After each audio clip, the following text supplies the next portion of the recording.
السلام علیکم ورحمۃ اللہ وبرکاتہ۔ اعوذ باللہ من الشیطان الرجیم، بسم اللہ الرحمن الرحیم۔ نماز میں بھول جانا۔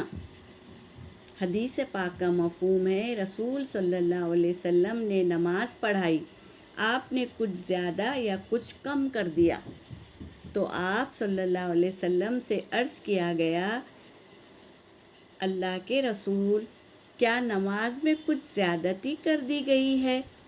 آپ صلی اللہ علیہ وسلم نے فرمایا، میں بھی انسان ہی ہوں، جیسے تم بھولتے ہو ویسے میں بھی بھولتا ہوں، لہٰذا جب کوئی شخص بھول جائے تو بیٹھ کر 2 سجدے کرے۔ پھر نبی کریم صلی اللہ علیہ وسلم قبلے کی جانب گھوم گئے اور 2 سجدے کیے۔